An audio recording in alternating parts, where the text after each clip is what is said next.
If you live in Venezuela and turn on the TV, everybody has one of those, by the way, you'll see this. For those who don't know who that fat dancer is, meet Nicolás Maduro, current dictator of Venezuela. But if you don't like watching dancing dictators and decide to change the channel, this is what you'll see. Or this. Or this. Hey, the man likes to party. But as you all know, what you see on TV is not always what you get, especially in countries like ours, where a small group led by a sad, dancing buffoon clings to power. So, as I was saying, if you live in Venezuela and turn on the TV, you'll see this. But if you're lucky enough to have a cell phone or a window, you'll see what's really happening.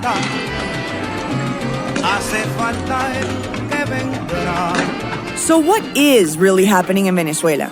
We have the worst inflation in the world, food shortages have people scavenging through trash for a meal, our murder rate is the highest in the region, there are no medicines in pharmacies and hospitals, people die every day for no good reason, many children have died of malnutrition, and anyone not dying is just fed up. Meanwhile, President Maduro has done nothing to resolve the situation. He's been doing just the opposite. Recent polls suggest that more than 80% of Venezuelans disapprove of his administration. And at this point, we really wonder, what the is the other 20% thinking?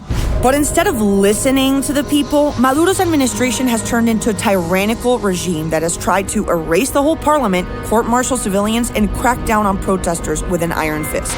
And of course, let's not forget dancing on live TV while all of this is happening. During this recent protest cycle, over 40 people have been killed, 1,000 injured, and over 2,000 mostly young people have been detained. Those numbers are rising. Although we have the slowest internet in Latin America, thankfully, Maduro hasn't censored it yet. So millions of Venezuelans use their phones to get the news and actually report the news. Everyone's recording videos, taking pictures, uploading them to Twitter, Facebook, YouTube. That's where El Chigüire Bipolar comes in. Using fake news to comment on what's really happening. You are fake news. Okay, no, not that kind of fake news, but satire. Bienvenidos a Chigüire Bipolar Noticias, donde la noticia eres tú. Aunque no literalmente, porque la noticia es la noticia y ustedes son los espectadores. We take real news and give them our own twist. We use our stories to start a conversation and connect our readers, a younger, very engaged audience, with real news they won't see in traditional media. Have a laugh or two pointing out the absurdity in our so-called leadership? Hey, why not? That's why in every post we selectively backlink to an independent, serious digital news source. That way our audience can have an informed laugh. So Maduro dancing on live TV has become a symbol of censorship and, let's be honest, shame. A bizarre and cynical way to hide the truth. In this scenario, humor has become a very effective way of bypassing censorship.